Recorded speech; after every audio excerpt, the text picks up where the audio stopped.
Bonjour mesdames, messieurs. Dans cette dernière table ronde de cet après-midi, nous allons dépasser les frontières. Nous allons nous projeter dans l'espace européen et l'avenir du système d'enseignement supérieur et d'assurance qualité au niveau européen avec l'initiative Université européenne.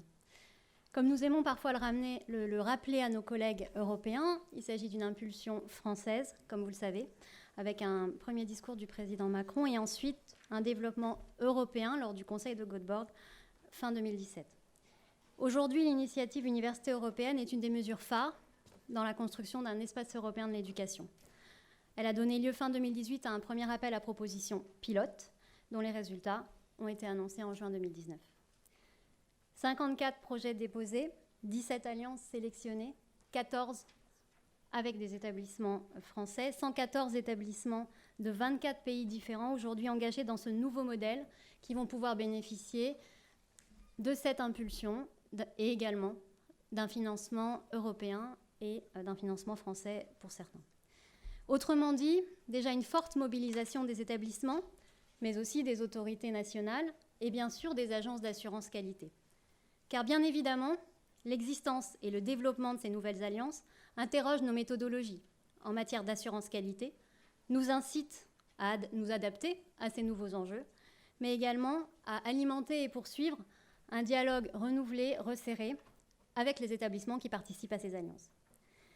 Les réseaux d'agences auxquels le HCRS appartient y travaillent, notamment via European Consortium for Accreditation et ENQA également, l'Association européenne des agences d'assurance qualité. Le HCRS y prête une attention toute particulière et il est partenaire, un des 17 partenaires du seul projet européen qui a été sélectionné sur l'assurance qualité des universités européennes. Il s'agit du projet unique, European Approach for Comprehensive Quality Assurance of University Networks. Et c'est un projet européen qui vise à proposer une méthodologie d'évaluation complètement européenne pour ces alliances. Aujourd'hui, nous allons tenter de dresser un premier bilan de ces mouvements. Quel est l'impact de ce projet politique sur le paysage d'enseignement supérieur et d'assurance qualité européen? Quelles sont les ambitions de ces alliances? Quelles opportunités, mais aussi quels risques, bien sûr? Quelles pistes déjà pour demain?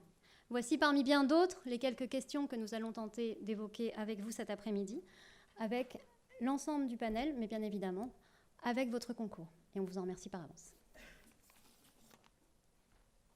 Pour cette table ronde, nous avons une Dream Team de spécialistes du domaine. Et j'ai le plaisir d'accueillir la présidente de l'Université de Paris, Christine Clérici, le président de l'Université Grenoble-Alpes, Patrick Lévy, le directeur de la délégation aux affaires européennes et internationales, Denis Despréaux, le conseiller de la ministre de l'Enseignement supérieur et de la Recherche et de l'Innovation pour les universités européennes, Alain Berets, un collègue étranger, monsieur le recteur de l'Université Pompeu Fabra de Barcelone, et le président de l'université, je vais essayer de bien le dire, Cergy Pontoise, bientôt CY University, François Germinet. Sans plus tarder, je vais passer la parole à Alain Berets. Je vous rappelle simplement que la table ronde sera autour de 3 grandes questions. Le bilan et l'impact de l'appel pilote. Et je demanderai à Alain Berets et ensuite à Denis Despréaux de prendre la parole. Et éventuellement, j'ouvrirai le débat pour des questions. Ensuite, un deuxième focus sur 2 universités européennes qui ont été sélectionnées, les alliances Eutopia et Unity. Et puis, sur la fin, vers de nouvelles alliances et le futur des universités européennes. Sans plus tarder, la parole à Alain Berets sur le premier bilan, le bilan du premier appel sur ces propositions pilotes lancées par la Commission européenne. Merci Michel, bonjour à toutes et à tous. Alors je vais essayer de tenir dans les temps, donc je vais aller droit à l'essentiel. Peut-être d'abord rappeler, comme ça vient de vous être dit, tout ça part d'une démarche politique du président. Je ne suis pas là pour faire la pub du président, mais je crois que de temps en temps, il faudra le rappeler parce que l'ensemble de la structure et de ces dispositifs dévie vers, j'en reparlerai, vers des choses non politiques qui dénaturent le concept.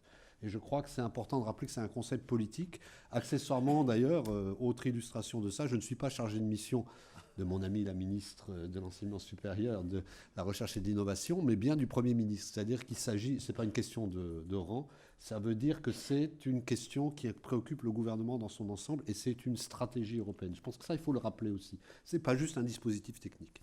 Alors, l'appel à projet est un appel à projet qui vise à deux grandes choses. Quand vous lisez l'introduction de l'appel à projet, renforcer l'identité européenne et améliorer la qualité, je vais dire ça globalement, mais ici vous comprendrez ce que ça peut vouloir dire, de nos universités. Qualité, compétitivité, visibilité, etc. Ça, c'est l'objectif. Par contre, vous le savez très bien, c'est ensuite un appel d'offres Erasmus+, et je vais y revenir. Les résultats, tu viens de les commenter, donc je ne reprendrai pas les chiffres qui ont déjà été donnés, c'est intéressant. Je rappelle toutefois deux choses. D'abord que ces chiffres montrent qu'il y a un réel engagement de nos universités françaises, à l'égal des universités allemandes, c'est à peu près les mêmes niveaux, mais qu'encore une fois, ce n'est pas un palmarès, ce n'est pas un résultat numérique. Ça traduit probablement un engagement européen de nos établissements, et c'est comme ça qu'il faut le positionner. Surtout pas faire un classement des pays, ou un classement de... Si on tombe dans le syndrome classement de Shanghai, on perd tout l'intérêt, je pense, de ce type de résultat. Alors, je voulais vous commenter dans cette brève introduction, en fait, 5 points qui me semblent importants à souligner. La nature des missions qui sont les missions de ces nouvelles alliances, les types d'alliances, les procédures et tous les aspects techniques et réglementaires, le financement national, mais je crois que Denis va y revenir, donc je vais égratigner ça, et puis finalement aussi les questions de vie étudiante. Alors, la nature des missions d'abord de ces alliances. Comme je vous l'ai dit, au départ, c'est un projet Erasmus, donc les financements sont orientés, je simplifie à outrance, vers la formation. Or, qu'est-ce qu'une université ? Sinon un endroit où on élabore les connaissances par la recherche, on les transmet par la formation, et on en fait bénéficier la société par l'innovation. Et les piliers recherche et innovation sont absents de l'appel d'offres. Et donc c'est une des contradictions importantes qu'on a, c'est entre ce qu'on peut voir comme concept politique d'une université européenne qui ne peut, sauf exception, par exemple des organismes de formation purement professionnels, qui ne peut que grouper recherche, formation et innovation. Et cet appel d'offres, qui par définition c'est un appel Erasmus, on ne va pas lui reprocher, heureusement qu'Erasmus ne s'occupe pas de recherche, hein, je veux dire c'est normal, ne finance que la formation. J'y reviendrai. Le deuxième point, c'est les types d'alliances. Alors déjà, le terme alliance, je voudrais y revenir. Nous avons tous des tas de réseaux européens. Ce n'est pas un autre réseau qui a été créé par les collègues qui vont vous parler tout à l'heure. Si je veux oser une définition, un réseau, ce sont des éléments de communication, comme un réseau Internet. On communique. Et c'est très important, et heureusement qu'on a ces réseaux-là. Une alliance, c'est un regroupement qui vous permet de faire à plusieurs ce que vous n'arrivez pas à faire tout seul. Un peu en termes militaires, hein, les alliances, c'est bien là pour ça. Et donc ces alliances-là, c'est comme ça qu'il faut les considérer. Je pense d'ailleurs que certains échecs de certains projets étaient que c'était des projets de réseau et pas des projets d'alliance. Mais ça, on y reviendra. L'autre point qui est important, quand vous faites une analyse des résultats, c'est qu'il y a différents types d'alliances. On avait très peur, et les pays de l'Est européen en particulier avaient très peur d'un modèle unique. Et on voit très bien, y compris dans les alliances où sont impliquées des universités françaises, qu'il n'y a pas un modèle unique, qu'il y a eu des types d'alliances qui sont assez fondamentalement différentes, et Denis y reviendra peut-être, avec aussi le point de la diversité géographique qui a été une exigence de la Commission, mais qui a été extrêmement bien suivi. On pourra y revenir dans la discussion. Et puis un point que Geneviève a évoqué tout à l'heure, je voudrais y revenir, c'est le point de la soutenabilité. Hein, les projets qui ont été distingués sont des projets qui étaient soutenables et crédibles, et pas juste des projets qui avaient une bonne tête sur le papier. Troisième point de discussion, les procédures et les points réglementaires. Je rappelle d'abord que le projet qui vient d'être terminé et le nouvel appel d'offres sont des projets pilotes. Donc en théorie, ils ne représentent pas la stratégie définitive de la Commission, et ils devront alimenter la réflexion de la Commission, je ne sais pas comment d'ailleurs vu les délais, mais ça c'est un autre sujet, pour le projet final qui sera lancé donc en 2021. Par contre, il y a des sujets importants qui n'ont pas vraiment été abordés et qui vont être clés à un certain moment. C'est quoi un futur diplôme européen ? Tout le monde veut faire... Alors, tous les projets disent qu'ils vont faire des diplômes européens. Personne n'a la première idée de la manière dont on va le faire. Faut être quand même très clair. Il y a aussi les problèmes de statut, les problèmes d'homogénéisation, de réglementation nationale, même de calendrier universitaire, pour commencer par des choses très ordinaires. La coordination avec les autres outils de la Commission européenne. Et, last but not least, et c'est le sujet aujourd'hui, l'assurance qualité et l'évaluation. Alors, je n'ai pas fait une lecture détaillée de tous les projets que j'ai pu voir. C'est le grand absent et de l'appel d'offres et des projets. C'est ce qui nous réunit aujourd'hui. En fait, personne n'en a parlé, ou pratiquement personne. Alors, est-ce trop tôt ou est-ce un défaut? On pourra peut-être en discuter. Quatrième point, Denis reviendra, c'est les financements nationaux. La France et l'Allemagne ont montré la voie d'un financement national. Je crois que tu en reparles un peu. Hein. Donc donc pour le temps, sinon je me fais gronder par le président. Donc le financement national, c'est quelque chose de très important. En gros, la France et l'Allemagne vont mettre autant que l'Europe dans les universités qui sont financées ou les universités qui pourraient être financées. Et ça, c'est quelque chose qu'il faut généraliser. Je rappelle que le ticket qui a été mis par l'Europe est certes intéressant, mais pour donner simplement une estimation, c'est de l'ordre de 300 000 € par université par an. Ce n'est pas avec ça que vous réalisez les objectifs politiques du président Macron dans son discours de la Sorbonne, pour simplifier un peu. Donc les financements nationaux seront absolument indispensables. Et puis le dernier point, c'est la vie étudiante. C'est un point qui est très important, que j'ai eu l'occasion d'évoquer lors de la rencontre des CNUS et des Studentenwerk à Strasbourg il y a 15 jours. Il y a un vrai défi pour la vie étudiante. Si l'objectif c'est vraiment 50% de mobilité étudiante, il faut les loger, il faut les nourrir, il faut les faire voyager. Et je rappelle que de mon point de vue personnel d'ancien président, la mobilité virtuelle qui a souvent été présentée comme un substitut ou une solution à ces problèmes de mobilité physique, à mon avis, c'est un leurre. La mobilité virtuelle, c'est virtuel. Et ça n'apportera pas les bénéfices de construction européenne, parce que la mobilité, il faut aussi aller au bistrot le soir, et il ne faut pas seulement aller sur un MOOC avec les copains par Internet. Alors, en conclusion, les points positifs, si je veux résumer tout ça, c'est la très forte adhésion au projet, le grand succès qu'il y a eu pendant les réunions d'information, le nombre de projets qui ont candidaté et la très bonne réponse aussi d'ailleurs de la Commission européenne qui a répondu en moins d'un an et demi. Après le discours de la Sorbonne, on avait un résultat. C'est quand même, on aime bien notre commission, mais ce n'est pas toujours aussi rapide. Hein.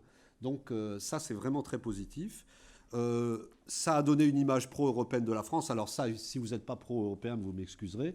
Mais pour moi, je suis très fier de mon pays quand il projette une image européenne comme ça. Hein. Et aussi, on peut féliciter nos universités qui sont fortement impliquées et qui ont eu d'ailleurs de bons résultats dans les alliances où elles se sont impliquées. Dans les points d'attention que je voudrais souligner, le concept reste réducteur. L'université européenne, ça ne peut pas être réduit à un objectif de mobilité étudiante. La tension qui subsiste toujours entre excellence et élargissement. Certains projets prônent, et à juste titre, l'excellence, ce n'est pas moi qui dirais le contraire, mais il y a eu sans arrêt, comme dans des tas d'autres projets européens, des revendications, en particulier des nouveaux adhérents ou des pays du sud de l'Europe, pour dire attendez, on va être exclus. Et cette tension entre excellence et élargissement, en fait, elle n'a pas été résolue. Et il y a beaucoup de revendications, en particulier de ce qu'on appelle les UE13, qui restent très fortes. Il y a aussi ce côté symbolique qui reste quand même un peu trop fort. Je veux en être, je suis très content de mes résultats. Quand vous voyez certains communiqués, je pense qu'on se trompe de combat en disant que c'est une réussite parce qu'on en est ou qu'on n'en est pas. Sur le process, le concept ne reste pas encore très lisible. Il y a beaucoup d'aspects pratiques qui ont été un peu balayés sous le tapis et qu'il faudra bien aborder un jour. Il y a surtout des grosses incertitudes sur les modalités d'évolution vers le projet définitif. Autant c'est extrêmement bien balisé pour les projets pilotes, la manière dont ça évoluera et les caractéristiques du projet définitif, elles restent encore un peu dans le brouillard. Il y a une augmentation du budget, on ne peut que s'en féliciter, mais cette augmentation du budget a conduit à saupoudrer. Il y avait d'autres options. Il pouvait y avoir moins de saupoudrage et augmenter les dotations qui sont, de mon point de vue, trop faibles. Et puis, il y a toujours un risque, hélas classique, d'une dérive technocratique. Et pour finir, moi, c'est pour ça que je souhaite qu'on fasse évoluer le concept vers le concept initial d'université, c'est-à-dire qu'on arrive d'une manière ou d'une autre à ce que ces universités européennes soient des universités avec la recherche, la formation et l'innovation, et que même en ayant un critère d'inclusion, eh bien, on conserve la notion d'excellence qui me semble extrêmement importante et qui doit être une stratégie à très long terme. Voilà, je vous remercie, ça fera pour l'introduction. Merci beaucoup Alain. Je vais passer la parole à Denis Despréaux. Alors Denis, comment apprécier l'impact des résultats sur notre système d'enseignement supérieur français? Pourquoi une contribution financière complémentaire? Quelle place de l'assurance qualité dans l'évaluation? Et à entendre Alain, puisqu'il y a quand même beaucoup de points d'attention, les missions ne sont pas très claires, les types sont très divers, les procédures sont très Commission européenne, le financement trop faible et la vie étudiante est un défi. Qu'est-ce qui marche bien dans ces universités européennes? Waouh. Merci beaucoup. On est là pour faire une table ronde. Merci beaucoup. Bonjour à tous. Alors moi, je vais prendre un point de vue résolument au ministère, puisque je suis du ministère. Donc vous m'excuserez si je n'ai pas un point de vue totalement général. Et puis je vais essayer surtout de faire des perspectives plutôt que de bilan. On pourra venir sur le bilan après les présentations de chacune des universités, mais je pense que c'est important. C'est que je peux essayer de vous délivrer, c'est la perspective avec un point de vue ministère. Alors d'abord, bon, je suis 100% d'accord avec ce qu'elle vient de dire Alain. Je vais juste reprendre un tout petit peu les choses de manière avec un angle un tout petit peu différent. Je veux dire que pour nous, et ça va faire très plaisir à notre président, on est face à une innovation de rupture. Et je ne suis pas absolument certain qu'on ait mesuré la rupture que présentaient les universités européennes dans le système, mais on est vraiment dans un bidule nouveau, dans lequel il va falloir s'insérer et sur lequel, comme tu le disais tout à l'heure, on n'a pas totalement la trajectoire bien fixée aujourd'hui. Alors je ferai trois grands parties sur exposé. Je ferai les questions clés, les questions qui se passent à l'échelle de l'Europe et les questions qui se posent à l'échelle nationale. Les questions clés, c'est la nature du bidule. Et la nature du bidule, il y a une question importante et très pragmatique qui va se poser très rapidement, c'est le nombre d'universités européennes, avec deux tendances. Une tendance que tu évoquais tout à l'heure d'élargissement qui consisterait à dire on va multiplier les universités européennes, avec un nombre d'appels d'offres qui va s'augmenter au cours du temps, et donc un nombre d'universités qui va s'augmenter au cours du temps. Et du coup, on n'aura pas tout à fait l'objectif qui était fixé au départ, qui était fixé par le président, qui consistait à dire on va faire une vingtaine d'universités européennes, avec sous-jacent l'idée d'une certaine forme d'élitisme des universités qui seraient qualifiées d'européennes. Donc cette question n'est pas tranchée, on la pose sur la table aujourd'hui, il faut savoir où on va et quelle est la nature de l'objet vers lequel on va. Après, du point de vue des questions qui se posent aujourd'hui, vous savez sans doute que l'Union européenne n'a pas de compétence sur l'enseignement supérieur. Elle n'a pas une compétence partagée, elle a une compétence d'accompagnement des États. Donc c'est les États qui ont compétence sur l'enseignement supérieur. Or là, comme le disait Alain, on parle de diplôme européen, on parle de formation européenne, etc. Donc il y a une vraie question derrière institutionnelle et juridique qui est quel rôle va prendre l'Union européenne vis-à-vis de l'enseignement supérieur. Et cette question-là, personne ne l'a encore affrontée. Et puis tu l'as évoqué tout à l'heure, le troisième point, c'est la soutenabilité. On sait très bien de faire des appels d'offres, c'est très bien de mettre un certain nombre d'argent insuffisant sur un projet, mais on sait bien que si cet objet ne continue pas à vivre avec des financements soit propres, soit récurrents, à un moment, il va s'essouffler. Donc quelle soutenabilité pour les universités européennes, notre souhait étant que ces universités soient durables. Alors évidemment, je vais brosser très rapidement et ça va être très caricatural, je m'en excuse et on pourra revenir sur ces questions. Je vais vous parler de l'Europe. Donc l'Europe par rapport à ça, donc, qu'est-ce qu'on va faire au niveau européen? Donc ça a été évoqué tout à l'heure, c'est la question du processus de Bologne. Vous savez, le processus qui gère l'interopérabilité entre les différents systèmes. Donc il va falloir que le processus de Bologne se saisisse de cet instrument, et notamment dans le cadre de l'assurance qualité, tu l'évoquais, puisque c'est le processus de Bologne qui a instauré l'essentiel des règles de l'assurance qualité. Je dis bien assurance qualité et pas évaluation, comme c'était dit tout à l'heure, mais ça on pourra revenir sur la question. C'est vraiment l'assurance qualité qui n'est pas vécue par nos partenaires européens tout à fait de la même manière qu'une évaluation à la française. Et ça risque de nous poser un certain nombre de questions dans la manière dont vont être conduites les évaluations derrière l'assurance qualité à l'européenne. Donc toute la question qui est derrière ça, c'est le futur de l'Europe, l'espace européen d'enseignement supérieur. Derrière le processus de Bologne, il y a une autre entité qui est l'Union européenne, qui n'est pas la même. Je vous ai dit tout à l'heure, elle n'a pas compétence sur l'enseignement supérieur, mais elle travaille sur l'enseignement supérieur pour nous accompagner. Il y a un certain nombre d'objets qui sont en cours de discussion. La reconnaissance des diplômes, la carte étudiante, et puis les universités européennes, puisque c'est un processus qui est à l'initiative du président de la République, mais qui a été soutenu par la Commission européenne et qui formule des appels d'offres de façon à construire ce processus. Donc il va falloir que nous, on s'insère par rapport à ça, sachant que ce qu'on essaie de faire, c'est que le processus d'appel d'offres aux universités européennes reste continu, de façon à ce qu'il y ait de la continuité par rapport à ce qui s'est fait précédemment dans les appels d'offres qui vont venir. Et puis il y a l'intergouvernemental. Alors c'est très brièvement, parce qu'il ne suffit pas que la Commission mette 80 millions, 120 millions, il faut que derrière les États abondent, parce que si les États n'abondent pas derrière le processus université européenne, ça va vite s'essouffler. La Commission n'a pas les moyens de soutenir le processus. Donc la France a choisi 100 millions d'euros sur 10 ans, l'Allemagne a choisi 30 millions d'euros sur 3 ans, donc on est à peu près dans la même gamme. Et d'ailleurs, dans la répartition des financements, on est tout à fait solidaire avec l'Allemagne. Maintenant, c'est quid des autres. Donc il y a tout un processus. Alors il y a quelques pays qui ont déjà donné quelques financements pour aider leurs établissements à concourir à l'appel à candidature. Très bien, mais ça ne suffira pas. Donc il y a tout un processus qu'il faut qu'on mette en place entre les États pour mettre en place des financements à la hauteur des ambitions et puis de coordonner l'intergouvernemental tant que la Commission ou tant que l'Union européenne n'a pas compétence pour nous coordonner entre nous. Ça, c'est pour l'Europe, très rapidement. Pour ce qui se passe à l'échelle nationale, régionale, qu'est-ce qui se passe? Donc déjà, il faut savoir, nous, au niveau national, qu'est-ce qu'on aimerait transférer au niveau de l'Europe comme compétence? Et ça, ce n'est pas une discussion simple. Est-ce qu'on veut que la Commission européenne ait mandat pour accréditer des diplômes européens? C'est une vraie question et à laquelle on n'a pas encore du tout répondu. Et quand on dit diplôme, c'est quel type de diplôme? Parce qu'il y a plusieurs types de diplômes. Chez nous, il y a les diplômes d'établissement et les diplômes nationaux. Quel type de diplôme? Est-ce que ce seront des diplômes européens, nationalement européens, ou en référence à nos diplômes nationaux ou des diplômes d'établissement? Quelle accréditation? Quelle évaluation? Et est-ce qu'il existera de la modularité dans les formations? Comment on va combiner les formations d'un pays à l'autre? Ça, c'est pour le diplôme. Il y a des questions pour la gouvernance. Ça, vous évoquerez ça tout à l'heure, mais quelle modalité de gouvernance? Pour les recrutements et pour le suivi, comment va s'organiser le suivi des universités européennes? Tu l'as évoqué aussi, il y a la question de la structuration, c'est-à-dire quel statut?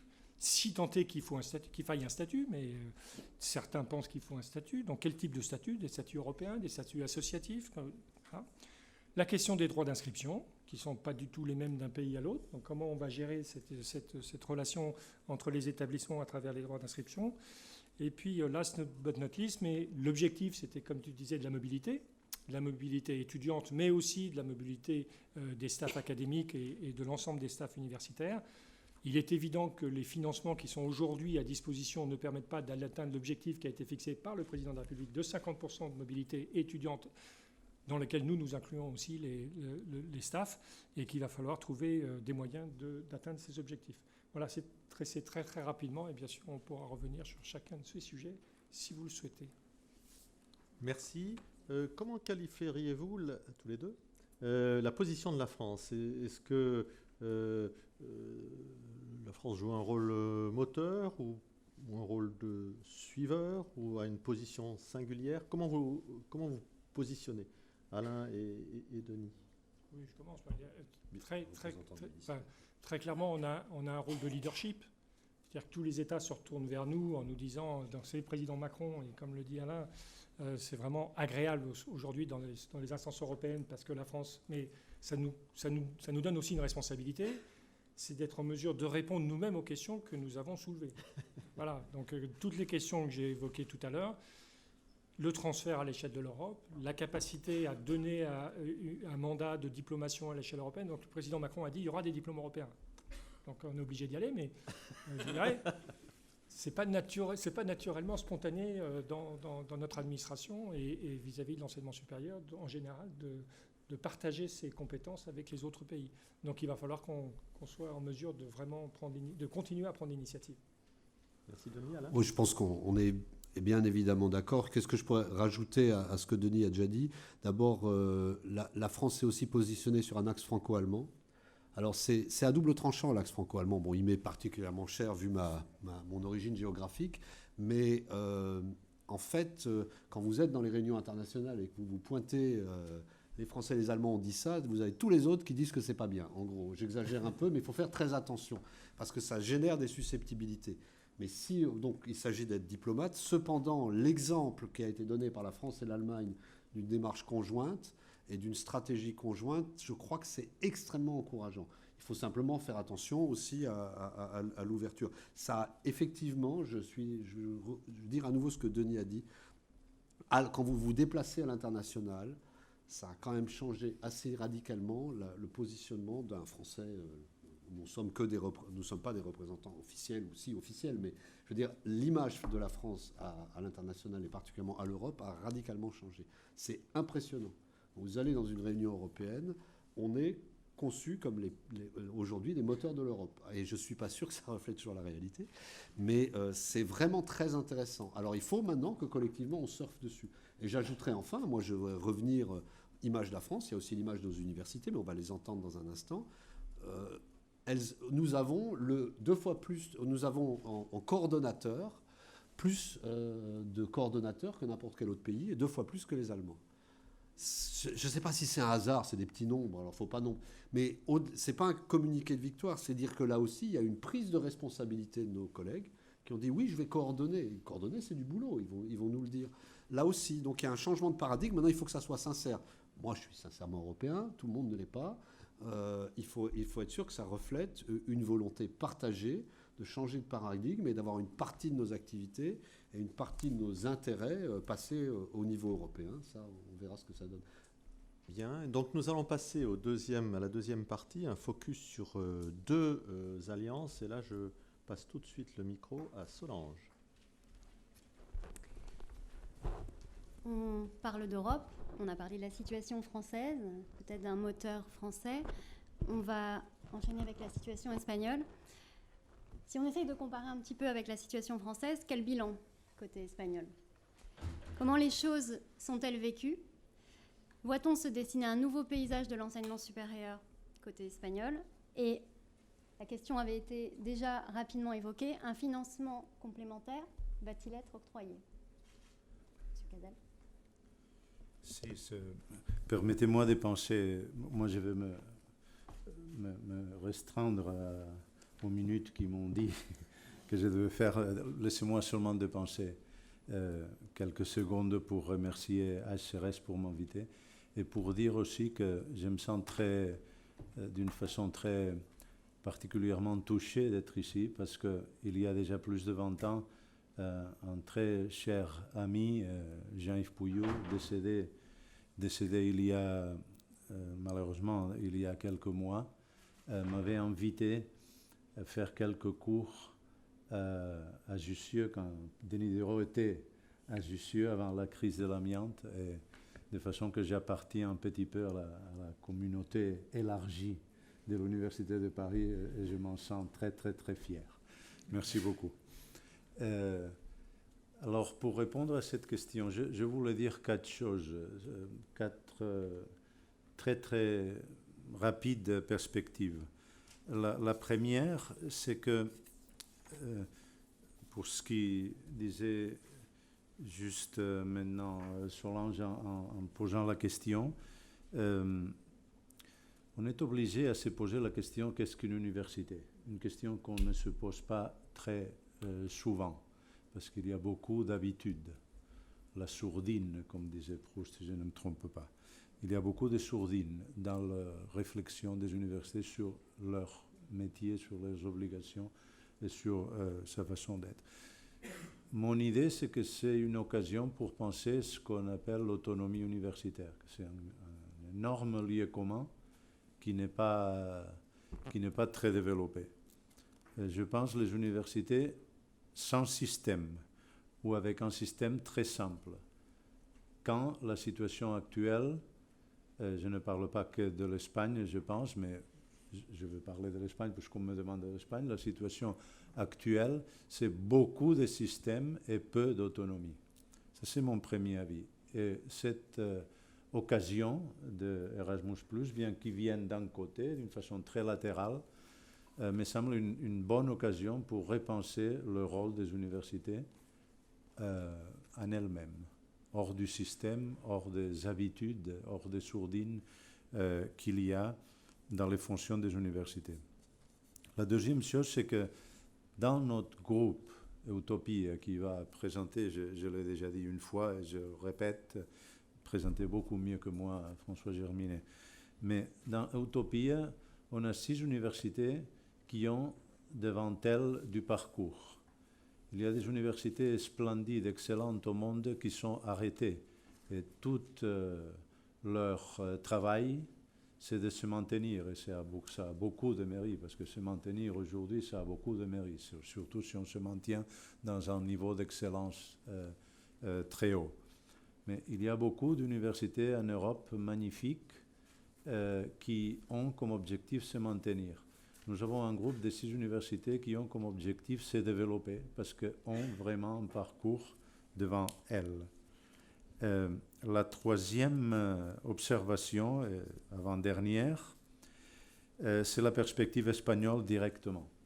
L'administration espagnole a imité au long de l'histoire et imite encore et dépasse la française dans la croyance que le système normatif, que l'ensemble des règles est quelque chose que si on dessine correctement, va faire que la réalité soit d'une certaine façon. Les règles créatrices de réalité. Ça, c'est la pensée spontanée qu'il y a en ces moments en Espagne et depuis des siècles. Pour moi, la perspective des universités européennes, c'est un moyen d'essayer de lutter contre ça. Nous sommes obligés à lutter contre ça, parce que si c'est comme ça qu'on va se prendre les choses, on peut déjà descendre du train ou du cheval et aller faire une autre chose. Et la quatrième et dernière, ça a quelque chose à voir avec HRS, mais je ne connais pas HRS sauf pour le renom, le bon renom qu'elle a, mais laissez-moi parler des systèmes d'évaluation et de qualité qu'il y a en Espagne. En Espagne, il y a un système qui a l'exclusive de tous les événements universitaires. Un système basé à une agence nationale et des petites agences qui sont attachées à cette agence nationale. Ça s'appelle ANECA. En Catalogne, par exemple, on a une petite ANECA, on dit des fois rigolant, qui s'appelle l'Agence de qualité de Catalogne, qui est presque pire que l'ANECA dans ses ambitions d'évaluer ex ante toutes choses qui présentent les universités. L'évaluation ex ante et exclusive, c'est la peste des universités et ça va directement contre l'autonomie universitaire que maintenant nous avons par cette convocation de l'Europe, l'obligation de penser à fond.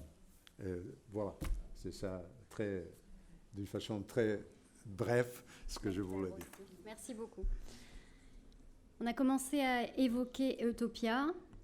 Peut-être qu'on peut aller un petit peu plus en détail.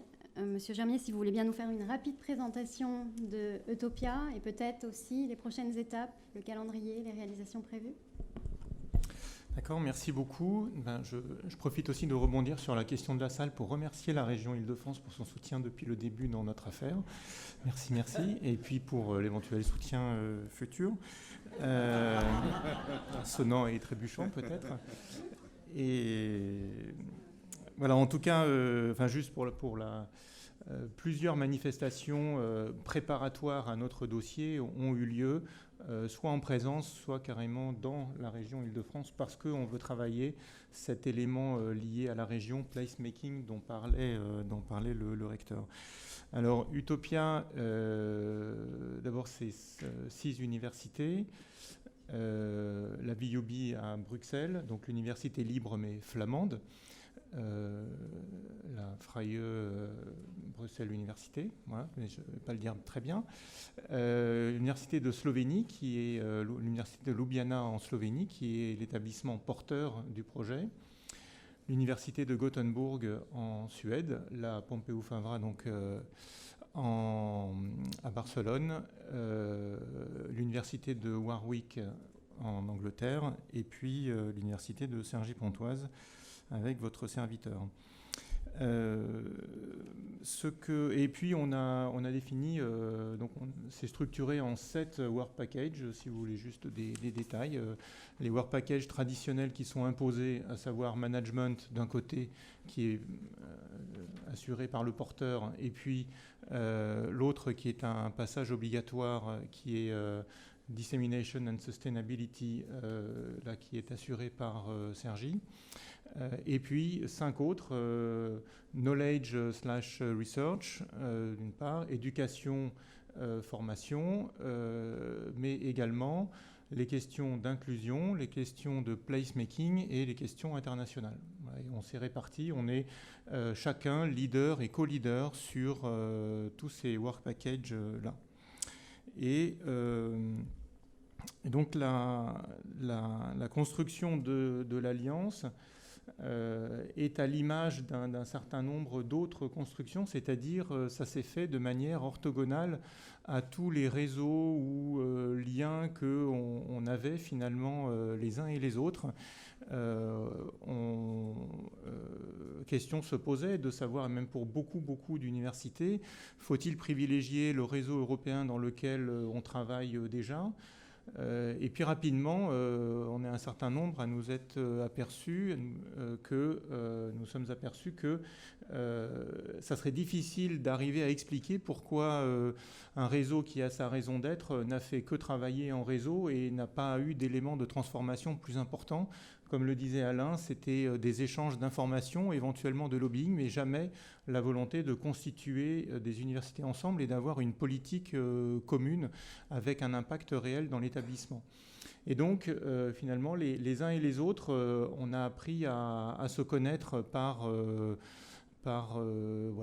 contact, par surface de contact successifs. Et en gros, entre les 6 mois avant le lancement du call et puis le mois après le lancement du call, eh bien, le réseau a commencé à s'est structuré par 3, puis 4, puis 5, puis les 6 universités. Et ça s'est fait comme ça par contact.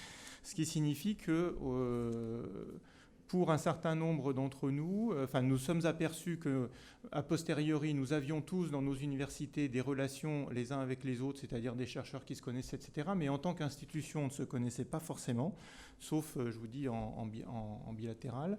Mais tous ensemble, on ne se connaissait pas.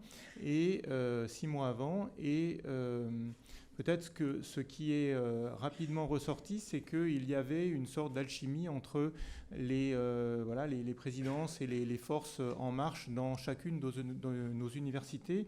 On s'est trouvés très très proches les uns des autres et au bout de la 2e réunion, c'est un peu comme si on s'était connus depuis 5 ans, 10 ans et qu'on faisait des choses. Et voilà, donc le fait que nous soyons finalement à peu près tous ce qu'on peut appeler des universités challenger, des universités qui ont encore pas mal de choses, beaucoup de montagnes à gravir devant elles, ou qui en ont gravi un certain nombre et qui ont encore pas mal de choses devant elles à gravir, et qui en ont conscience et qui ont mis dans leur propre stratégie le fait de gravir ces montagnes. Eh bien, ça nous a rassemblés. Ça, c'est le premier point qui nous a rassemblés. Et le deuxième point qui nous a rassemblés, c'est que la notion de territoire était très très marquée pour chacun d'entre nous. Le lieu où nous officions, les campus dans lesquels nous sommes, les attentes des populations, les attentes des entreprises, partout dans nos 6 universités sont apparus comme des éléments structurants de nos politiques. Et voilà, ça, à nouveau, ça nous a amené à s'apercevoir qu'on avait un projet cohérent à porter ensemble. Donc voilà, c'est un projet qui n'est pas issu d'un réseau, qui n'est pas thématique, même si on a mis en avant un certain nombre de forces. Et puis avec une autre petite particularité qui est qu'on a pris une université anglaise. Alors quand on a commencé à poser la question à gauche, à droite et également à l'Europe, on était un peu sur des œufs où, vous savez, les Anglais, oui, enfin bon, mais quand même, oui, enfin si vous voulez, mais quand même, mais quand même. Voilà, puisque ça correspondait à la manière dont on s'est trouvé à notre projet, on est allé au bout, on a assumé. Ça aurait pu ne pas passer, être un point négatif, et puis finalement c'est apparu comme un point positif, je pense. Et pour nous, les Anglais sont dans notre communauté d'esprit et de construction de l'enseignement supérieur et de la recherche, et c'était naturel de travailler avec eux. On a le mot utopia, donc c'est utopia avec un E devant, donc utopia, ce qui permet de faire un jeu avec l'Europe. Et on était à peu près tous conscients que l'Europe est toujours une utopie. Et peut-être aujourd'hui, face aux montées au populisme, on a beaucoup discuté entre nous de l'inquiétude du populisme, etc. Voilà. Et donc l'idée d'affirmer que de l'ouest à l'est et du nord au sud, la notion d'Europe est toujours une utopie qu'il faut assumer, qu'il faut défendre. Et donc, à chaque occasion, il convient de réenchanter l'Europe, et c'est une partie du projet ou de l'état d'esprit de notre projet. J'essaierai de conclure rapidement pour vous dire que du côté de Cergy, c'est un projet qui est rapidement devenu stratégique. Stratégique parce que nous avons identifié déjà depuis quelques années le fait que l'international est pour nous le levier de transformation nécessaire et donc le point stratégique de reconnaissance à la fois au niveau national et international. Pour le dire très simplement, nous avons tout à fait conscience à Cergy, malgré l'université, malgré l'ESSEC, malgré toutes les écoles, que nous cumulons 2 handicaps rédhibitoires en France. 1, nous appelons une université, et 2, nous sommes en banlieue parisienne. Donc 1, les universités, c'est avant d'arriver à convaincre un député ou une famille de venir à l'université alors qu'ils pensent que les grandes écoles, faut travailler un peu. Et puis la banlieue, même vue de Pau, de Brest ou de Strasbourg, Cergy donne l'impression d'être loin de Paris-Centre, alors que ces 2 difficultés rédhibitoires au niveau international sont 2 avantages compétitifs incroyables. Parce que une université, tout le monde comprend, une grande école, personne ne comprend. Et puis parce que Cergy, Paris, aéroport Charles de Gaulle, tout ça, c'est exactement la même chose. Et donc on apparaît au cœur d'un écosystème absolument incroyable et riche. Voilà. Et donc c'est la raison pour laquelle, dans la stratégie interne de l'université de Cergy-Pontoise, l'international est un élément clé. Et donc on a défini avec l'ESSEC et dans le cadre de l'initiative d'excellence qui nous anime, un axe stratégique Europe-Afrique-Asie. Et l'Europe, c'est évidemment ce point, c'est le projet Utopia. Et je termine en disant un mot sur le fait que c'est stratégique aussi par rapport à notre transformation interne, parce que finalement, ce n'est plus un sujet de relations internationales, c'est un sujet de transformation d'établissement. Et on le voit avec nos 5 autres partenaires, c'est un sujet de transformation pour chacun d'entre nous. C'est-à-dire que chacun d'entre nous, nous sommes aux prises avec des transformations. Les étudiants veulent des choses nouvelles, ils veulent être plus maîtres de leur parcours, ils veulent pouvoir bouger, etc. Et ce sont des transformations internes qui sont très dures à réaliser si on les fait seuls. Mais là, on est confiant dans le fait que être 6 universités réparties sur l'Europe à vouloir le faire va nous amener à bouger la communauté beaucoup plus facilement. Et donc, c'est la raison pour laquelle j'expliquais, même en cette rentrée dans mes réunions de direction et dans les équipes, que la partie Utopia n'est pas la partie européenne de nos relations internationales, mais ça devient un portefeuille ou un projet de transformation de l'établissement pris dans une résonance européenne. Et c'est la raison pour laquelle je vais être amené à revoir, le dites à personne chez moi parce qu'ils ne le savent pas, mais à revoir les portefeuilles de vice-présidents avec non pas une vice-présidence adjointe ou déléguée, vous voyez, un vice-président en relations internationales, on en a tous, et donc il ne s'agit pas d'avoir un vice-président adjoint ou délégué à l'Europe et qui s'occuperait d'Utopia, c'est bien un vice-président Utopia construction d'une université européenne dont il s'agit avec tous ces aspects de transformation d'université. Merci beaucoup. Concernant maintenant les aspects vraiment concrets, vous avez évoqué à plusieurs reprises les objectifs, l'idéologie et le principe qui sous-tend l'Alliance. Si on se concentre maintenant sur ce que vous avez appelé Knowledge and Research et éducation-formation, vraiment en termes d'enseignement et de recherche, qu'est-ce qui est inclus dans ce projet? Peut-être, M. Casal, si vous voulez bien. Quelques petites choses pour être très court vraiment et ne pas faire des sermons, n'est-ce pas? En premier, il faut dire que le projet, je ne sais pas si vous voyez comment c'est fait ce projet, c'est quelque chose d'assez élaboré, assez concret, a été sélectionné selon nos opinions, nos informations, a été bien reçu par les juges. Il faut penser alors que c'était bien, ou mettre en doute les juges qui l'ont jugé, évidemment. Mais c'est très relié au budget. Avant tu me demandais, parce que j'ai vu qu'on se tutoie dans cette table ronde, alors... avant, tu me demandais si en Espagne il n'y aura pas d'argent. On a été appelé par les ministres, Pedro Duque, vous connaissez, qui est une personne bien connue, une personne avec une formation solide, n'est-ce pas? Mais on a été appelé au moins 2 fois au ministère à Madrid pour nous donner le message qu'ils ne vont pas donner de l'argent parce qu'ils voudraient le donner, mais ils n'en ont pas. Et on ne sait pas pourquoi on a été appelé, en fin de compte, sauf pour recevoir cette idée. Tout le monde était très content parce qu'il y a 14 universités espagnoles qui sont dans des groupes comme ça, et ça s'est vu, comme est dit avant, que ne devait pas être vu, mais ça s'est vu comme une sorte de triomphe du système espagnol, qu'il y en ait beaucoup. Il y en a beaucoup. Et il y a des véritables surprises, il faut dire. Il y a des véritables surprises, excusez-moi que je ne passe pas à des détails. Mais pour revenir à mon idée, le programme est très lié au budget et a été très apprécié par les juges et très concret. Il y a plein de projets qui sont déjà assez avancés dans les idées.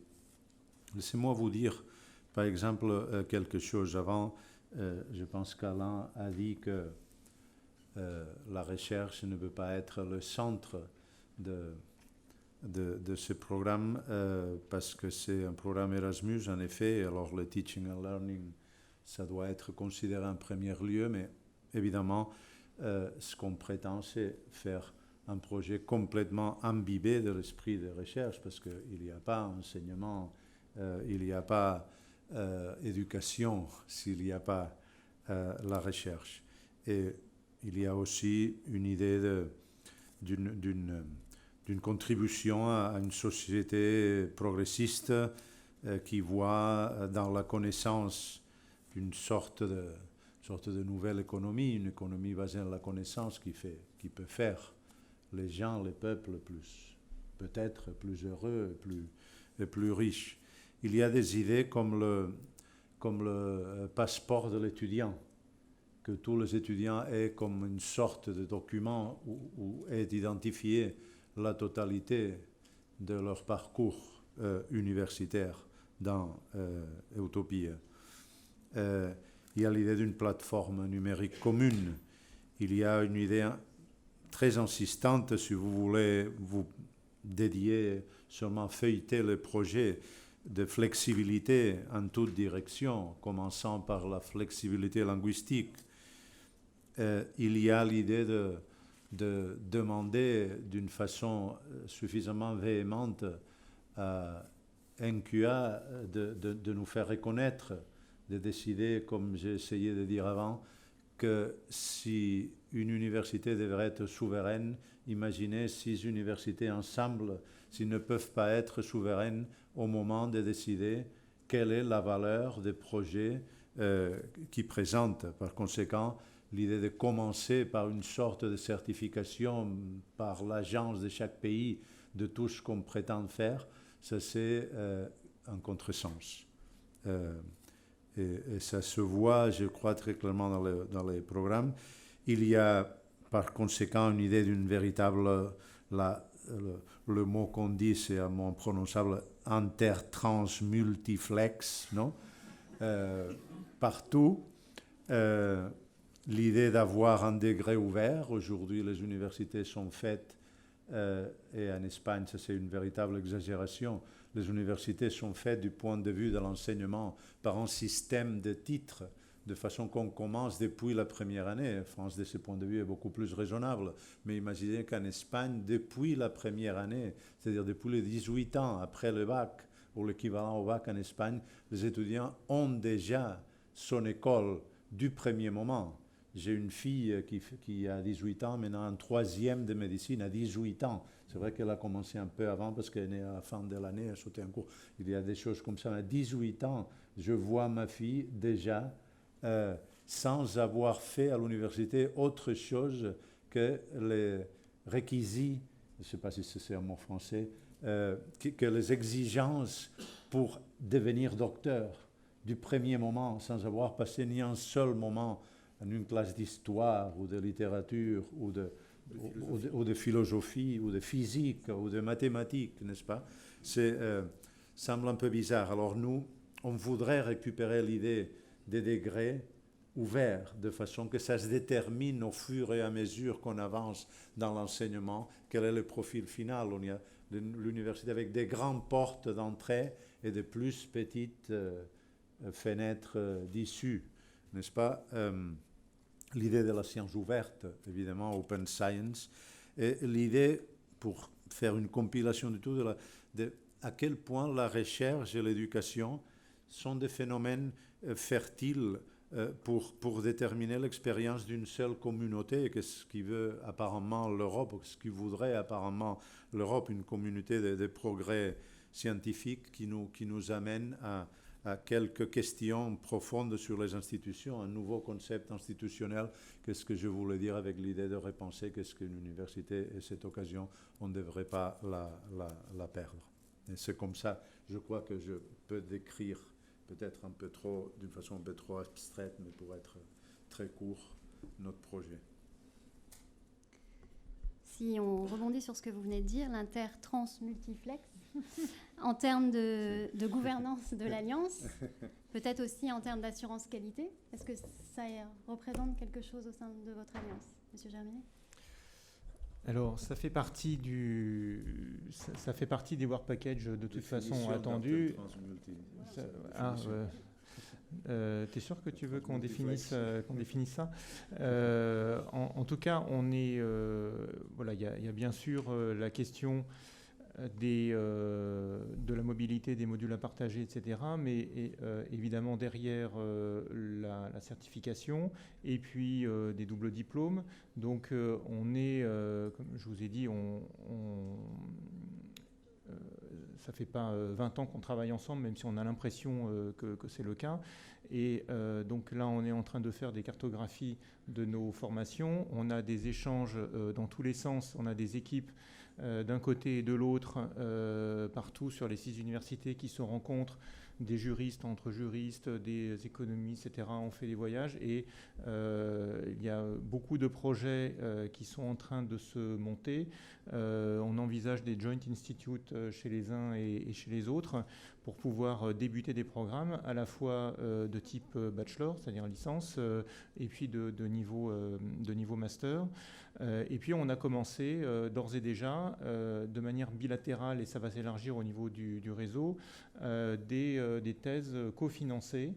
Donc par exemple pour Cergy, ça a commencé avec Warwick et ça a commencé avec la VUB, et puis ça va s'étendre à la Pompeu, à Gothenburg et à Ljubljana. Il y a des programmes doctoraux. Par exemple, on a un programme doctoral qui vient d'une EUR sur art et patrimoine, qui est le doctorat par l'œuvre, et on est en train de l'étendre à Ljubljana qui le demandait. Donc au niveau de doctorat, c'est en train de prendre avec des définitions à la fois des cofinancements entre nous et des définitions de nouveaux programmes. Et puis la recherche a été un booster également. D'abord, on redépose un COFUN pour des postdocs et les 6 universités cofinancent, mettent des moyens complémentaires pour abonder le programme avec des calls internationaux communs et des process de sélection des étudiants communs. Et enfin, on était 2 institutions, Warwick et nous, à avoir un institut d'études avancées qui est chez nous un booster de la relation internationale au niveau recherche. Et les autres établissements avaient des choses, pas tout à fait similaires, mais en tout cas étaient en réflexion dans leur programme d'invitation et comment leur programme d'invitation pouvait devenir des éléments structurants dans leur politique de recherche. Et donc du coup, c'est devenu aussi un moteur de construction à notre niveau. Merci beaucoup. Si vous le voulez bien, on va passer maintenant à la seconde alliance que M. Lévy va pouvoir nous présenter juste dans quelques instants. Le projet Unite. L'idée est un petit peu de voir de votre côté comment se dessinent les choses. Peut-être je vais commencer par un petit élément de contexte en fait. Tout ce qu'on vient de dire, en fait, d'abord, évidemment, je partage les sentiments d'Alain Beretz par rapport à l'Europe, et je crois quand même qu'il faut redire effectivement qu'on est peut-être très mobilisé aussi parce qu'on adhère à l'idée que le président de la République a mis en avant, que les universités peuvent contribuer à un renouveau de la citoyenneté européenne. C'est quand même important de le dire. Ça ne veut pas dire que ça soit simple à faire, mais c'est très important de le dire. À titre personnel, en plus, je suis quand même un petit peu engagé sur ces questions, même si ce n'est pas depuis très longtemps, en président du comité Europe de la CPU, en étant en board de l'EUA, enfin des choses qui m'engagent de ce point de vue-là. Et donc, j'ai été mis dans un défi relativement important que je vais essayer de vous raconter très brièvement. C'est que quand on a commencé à discuter de ces questions, au moment de la parution de l'appel, finalement, il y avait 2 logiques qui étaient mises en question. Une première, c'est qu'on était en train de construire, c'est pas tout à fait fini, mais l'établissement public expérimental. Bon, certes, le CNESER a voté favorablement cet après-midi.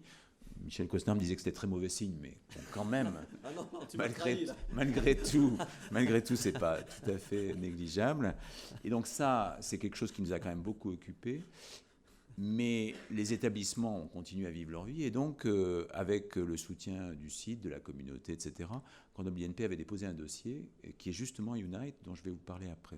Mais dans le même temps, parce qu'on s'était dit que finalement, il fallait peut-être mieux avoir 2 initiatives éventuelles qu'une seule, on avait commencé à travailler pour le 2e appel, en fait, quelque chose qui était articulé autour d'un réseau que vous connaissez peut-être pas, qui s'appelle Aurora, dans lequel il y a l'Université libre d'Amsterdam, Grenoble, Duisbourg, Essen, il y avait Göteborg, Antwerp et Bergen qui, eux, ont été, je dirais bien, peut-être pris dans d'autres EUN, justement.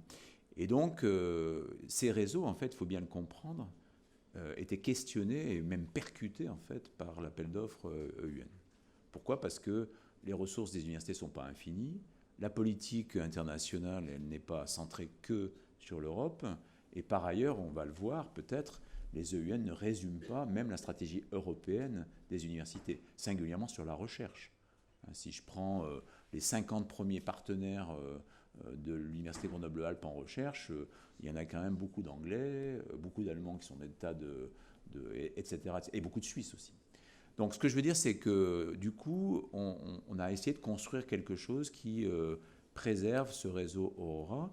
Et puis, dans le même temps, Grenoble INP a construit sur la base d'un réseau qui s'appelle Cluster, qui pour partie sont devenus justement les partenaires du réseau UNAT dont je vais parler dans un instant.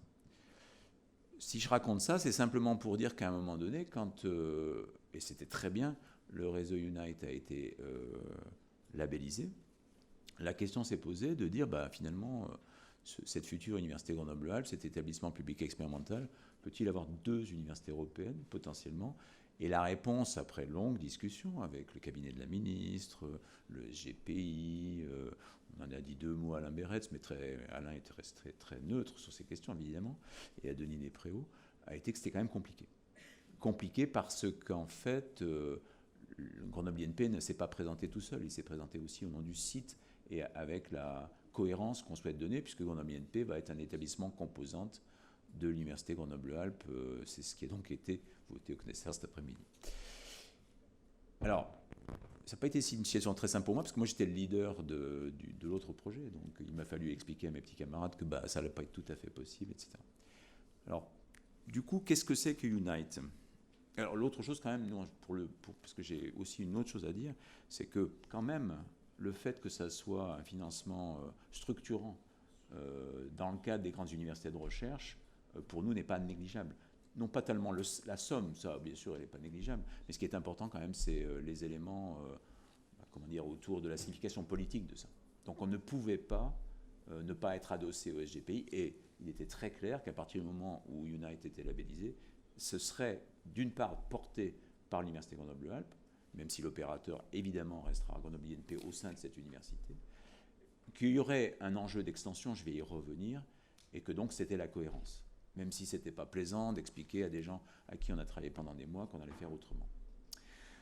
Maintenant, qu'est-ce que c'est Unite? Donc c'est construit à partir de clusters, et ce sont 7 partenaires qui sont Darmstadt, le Collège de technologie royale de Suède, donc à Stockholm, KTH, c'est l'Université de Lisbonne, c'est le Polytechnico de Turin, c'est l'université, le Polytechnique de Catalogne, et c'est donc le site de Grenoble par l'intermédiaire de Grenoble INP. Ce sont clairement des universités très technologiques, et Unite, ça veut dire une University Network for Innovation, Technology and Engineering. Donc ça dit bien ce que ça veut dire. Quand on regarde le programme en fait de ce qui a été prévu, il y a plusieurs choses sur lesquelles je veux insister. Bon, on retrouve les mêmes éléments de composantes qu'ont expliqué François et notre collègue espagnol, bien sûr. Très clairement, la gouvernance est dirigée vers une université européenne, et c'est comme ça que c'est écrit, et donc les diplômes européens font partie d'un objectif au maximum à 2025. Voilà. Très clairement aussi, il y a un élargissement qui a été construit vers la biologie et les sciences de la vie. Alors évidemment, la santé, c'est un peu compliqué, parce que finalement, mis à part Grenoble et Lisbonne, il n'y a pas de santé vraiment. Mais l'élargissement, en tout cas, est envisagé. Et la dernière chose que je veux dire, parce qu'elle répond à une question qui a été posée tout à l'heure, c'est que dans ce programme, alors je pourrais revenir sur les questions de mobilité, etc., mais bien sûr que finalement on est à peu près dans les mêmes standards que ce qui ont été évoqués précédemment. Par contre, ce sur quoi je veux insister, c'est ce qui s'appelle Regional Involvement and Innovation. Très clairement, il s'agit de mettre en réseau les clusters d'innovation qui sont attachés, et qui sont puissants en fait, qui sont attachés à chacun de ces écosystèmes. Alors ça, c'est un peu facile à dire, c'est un tout petit peu plus difficile à organiser, mais il y a quand même une logique dans ce projet, c'est qu'effectivement, il met des compétences autour de la technologie, de la recherche technologique et de l'innovation ensemble, et en particulier en termes de ressources qui existent dans ces différents écosystèmes, qui sont assez puissants, en tout cas sur la recherche technologique. Donc c'est très clairement un aspect assez fort de ce projet-là.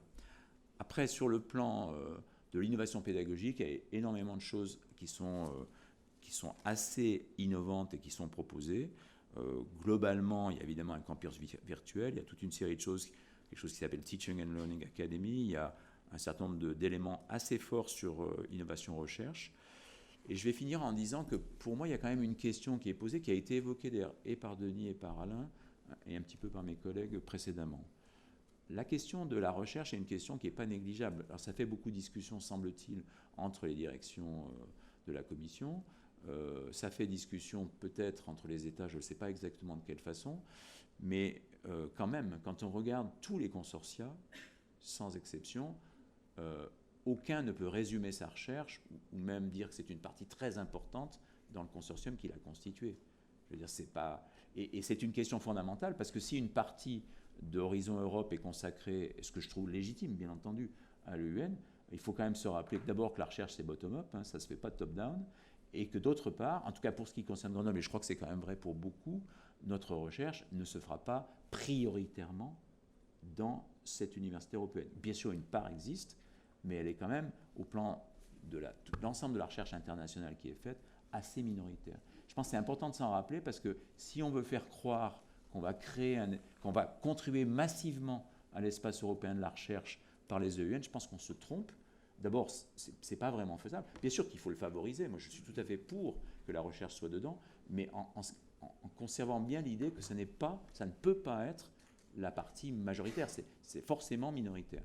Et ça a des conséquences, je crois, parce que tout simplement, d'abord, nos relations internationales ne s'arrêtent pas là, et en particulier en recherche, et d'autre part, parce que même s'il faut le favoriser, il ne faudrait pas tout à fait se tromper d'objectif de ce point de vue. Je pourrais peut-être revenir sur ce que Patrick a dit sur la recherche, parce que je pense qu'il a soulevé... Alors, il s'agit d'abord, il y a des modèles très différents, et encore une fois, il faut résister à notre propre tendance, à la tendance de l'administration européenne et pourquoi pas de l'administration française à vouloir avoir qu'un seul système. Un des grands éléments intéressants des résultats de l'appel, c'est la créativité qui a généré des choses assez diverses. Et je crois qu'il faut qu'on soit très vigilant à la fois nous-mêmes, mais aussi par rapport à nos autorités de tutelle, qu'elles soient françaises ou européennes, à ne pas avoir des gens qui vont vouloir voir qu'une tête. Je ne suis pas totalement d'accord avec ce que Patrick a dit sur la recherche, parce qu'en fait, je vais le présenter d'une autre manière. Le projet Université européenne ne peut pas... Alors, pour certaines universités, c'est le projet majeur.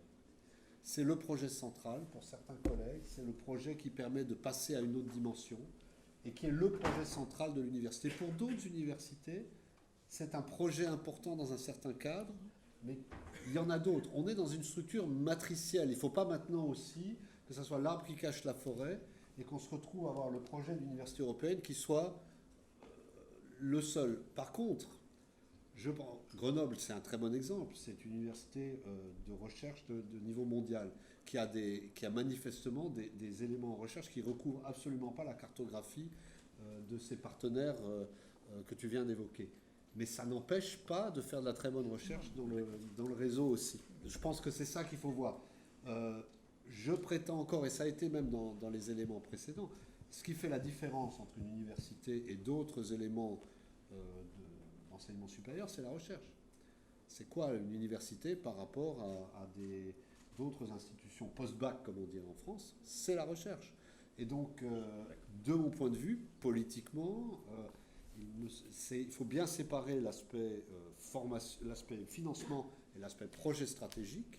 Et encore une fois, il n'y a aucune revendication à ce que pour le moment, heureusement qu'Erasmus, comme j'ai dit tout à l'heure, ne finance pas la recherche, mais la plupart des projets mettent la relation recherche-formation très, très fortement en avant. C'est ce que tu voulais dire aussi, mais je voudrais juste redresser. Tu as tout à fait raison. Je pense que ça reste très important. Si je peux juste me permettre, je suis absolument d'accord avec ça. Ce que je veux simplement dire, et juste pour donner cet exemple, quand on a défendu notre projet d'initiative d'excellence et quand on l'a aussi défendu ces dernières années avec notre comité d'orientation stratégique qui est international et qui n'est que international.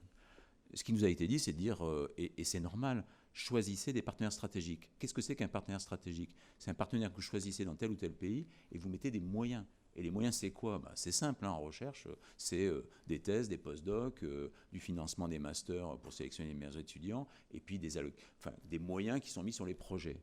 Ce que je veux simplement dire, c'est qu'on a fait un travail, on n'est pas les seuls, pour identifier par continent un certain nombre de partenaires stratégiques, et que quand on a fait ça, on en a déjà trop. Donc, je suis absolument d'accord avec Alain qu'il y a une dimension recherche aux EUN, et encore une fois, je pense que les EUN ont un mérite majeur, c'est que pour une fois, les Français se sont préoccupés de l'Europe. C'est quand même merveilleux. Non mais franchement, je le dis très honnêtement, les universités françaises ont été très actives dans cet appel d'offres, et c'est super. Franchement, je ne vous exclus pas de ça, mais je veux dire, c'est vraiment très bien. Ce que je veux simplement dire, c'est qu'il faut qu'on soit conscient du fait qu'il faut des moyens, et il faudra des moyens considérables pour ces EIN, bien au-delà des 600 kg qu'on va obtenir en 300 plus 300. Et c'est très bien comme ça, parce qu'il faut que ça soit structurant, que si on veut aussi faire de la recherche, et je suis absolument d'accord avec Alain, on ne peut pas faire de la formation dans ces universités sans un lien très fort avec la recherche. Ça n'a aucun sens. Mais là aussi, il faudra rajouter encore des moyens. Et c'est très important de se le rappeler, parce que sinon, on court de graves désillusions. Denis ? Oui, juste sur ce sujet recherche, juste pour indiquer qu'il y a un vrai dilemme à l'échelle de l'Union européenne sur cette question-là, parce qu'il y a deux vocations en termes de financement qui sont diamétralement différentes. C'est-à-dire que dans le projet des EUN, c'est un projet structurant, donc qui est appelé à financer une structuration. Et en fait, le financement de la recherche refuse la structuration pour les questions qu'on a évoquées tout à l'heure de cohésion ou d'excellence, et qui dit, moi, mon objectif n'est pas de structurer, mais de financer de la recherche en tant que telle, et une fois que le projet est terminé, la structure a par vocation à se dissoudre. Donc de toute façon, il va falloir se composer des universités européennes structurées avec une forme de financement, national et Erasmus, et qui soient abondées dans leur exercice de recherche par d'autres types de financement, qui seront, eux, des appels à projets, qui n'auront pas vocation à être structurants. Nous allons passer peut-être maintenant à la troisième phase et la dernière de notre table ronde, vers le futur, vers de nouvelles alliances. Alors je vais passer dans un instant la parole à Christine Clérici. D'autres appels à propositions pour de nouvelles universités européennes devraient être lancés par la Commission dès cet automne. Quelle est la stratégie de l'Université de Paris ? Y a-t-il une pression, une incitation à postuler ? Faut-il que l'Université de Paris soit membre ou coordonnateur d'une université européenne? Quelles sont vos priorités? Des alliances en recherche, en formation? Finalement, qu'attendez-vous de cette nouvelle phase? Merci d'abord de m'avoir invité à cette table ronde. Alors, nous sommes, nous, effectivement, sur une candidature sur le deuxième appel à projet qui donc sera en, je crois, premier trimestre 2020. Alors, on a fait le choix, effectivement, de ne pas répondre au premier appel puisqu'on était dans la construction de l'Université de Paris, et je vais vous expliquer comment en fait est née cette alliance, et on était dans une période un peu compliquée. Donc en fait cette alliance est née d'un réseau qui s'appelle la Guilde des universités de recherche intensive européennes, dans lequel Paris Diderot seul était membre initialement. Et au sein de la Guilde, qui comprend à peu près une vingtaine d'établissements d'universités, des réseaux commençaient déjà un petit peu à se mettre en place, et effectivement, quelques mois après l'appel à la création des universités européennes, on s'est dit à la future Université de Paris que c'était peut-être important de quand même mettre un pied dans la création d'une alliance. Et donc on a une alliance qui comprend Aarhus au Danemark, Oslo, Louvain, King's College, la Humboldt à Berlin et l'Université de Belgrade, puis l'Université de Paris. L'Université de Paris n'était pas créée, et donc ça nous semblait un petit peu compliqué de déposer le dossier avec l'Université Paris Diderot pour finalement y mettre l'Université de Paris ensuite. C'est un peu les raisons pour lesquelles on a décalé en fait par rapport au premier appel d'offres, ce qui nous donne aussi un petit, je dirais, ça pouvait être un inconvénient si peu d'universités européennes françaises avaient été retenues, ce qui peut être un avantage puisque finalement au premier appel d'offres, beaucoup d'universités françaises et des alliances qu'elles portaient sont retenues, et donc il y a probablement un petit peu plus d'espace pour le deuxième appel d'offres. Le choix qui a été fait, c'est plutôt de prendre des universités qui se ressemblaient entre elles. Donc ce sont toutes des universités multidisciplinaires avec à chaque fois de la santé, des lettres et sciences humaines et des sciences, je dirais expérimentales et sciences dures, pour pouvoir construire en fait des parcours qui étaient des parcours communs. C'est-à-dire l'idée est que l'étudiant, au cours de sa licence ou de son master, puisse acquérir un certain nombre de CTS dans les autres universités, ce qui pose immédiatement la question de l'évaluation et de l'assurance qualité derrière.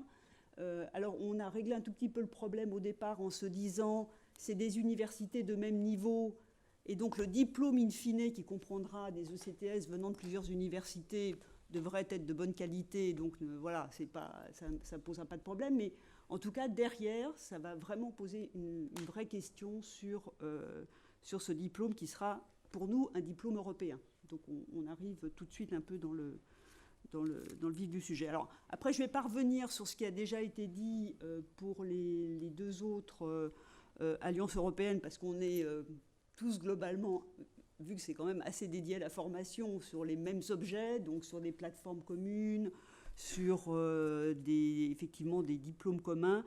Ce qu'on souhaite, nous, c'est effectivement utiliser des diplômes que l'on a déjà, mais plutôt construire de nouveaux diplômes, et plutôt d'être innovant dans les diplômes, en étant plutôt tourné vers des grands défis sociétaux, voilà, pour que finalement ça ne soit pas trop compliqué à mettre en œuvre. Je pense que c'est plus simple de construire que d'essayer d'intégrer des différents diplômes. Ce qu'on a voulu aussi, mais je pense que d'autres universités et d'autres alliances l'ont fait, c'est avoir une participation assez active des personnels administratifs.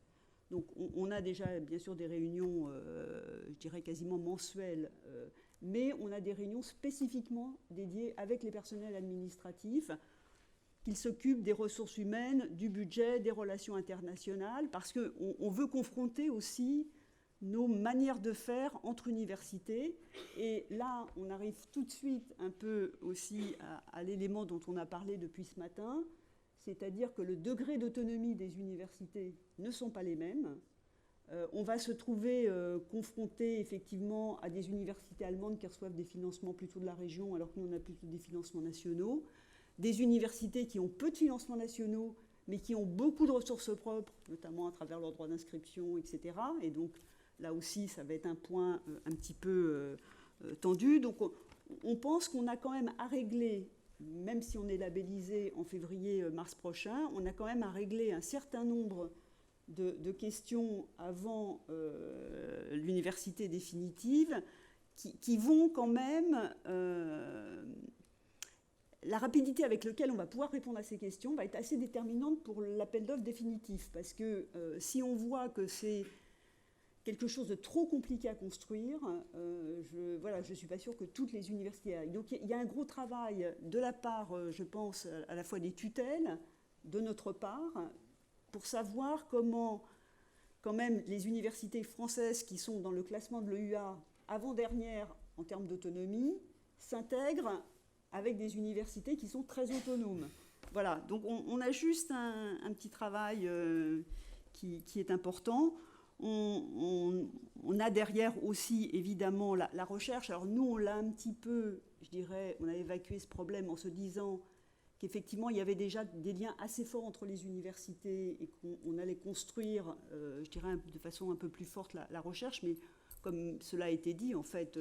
on a aussi d'autres relations avec d'autres pays européens ou d'autres universités qui ne sont pas dans l'alliance qu'on a construite. Et donc, ce n'est pas pour ça qu'on ne le fera pas.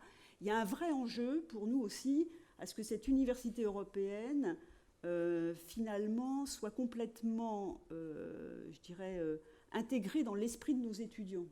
Et ça, c'est assez compliqué parce que là, c'est quand même un projet qui est un peu top-down, hein, même si voilà, on essaie de faire participer l'ensemble de la communauté. Mais on voit bien que c'est difficile de mobiliser la communauté pour aller sur des réunions qui sont des réunions thématiques. Voilà, mais il faut quand même aller chercher les collègues qui n'ont pas que ça à faire et qui n'auraient peut-être pas choisi forcément ces pays, ces universités européennes pour construire. Donc on a cette double exigence qui est quelque chose de top-down. Et comment on fait adhérer la communauté étudiante et la communauté des enseignants-chercheurs, ne serait-ce que sur la formation, pour arriver à une construction solide. Et moi, je crois que c'est ça vraiment l'enjeu, c'est-à-dire comment, dans quelques années, on est capable de dire que c'est une véritable université. Et là, je pense qu'on a besoin vraiment de l'aide des tutelles, de la région, de l'ensemble des collectivités pour pouvoir y arriver.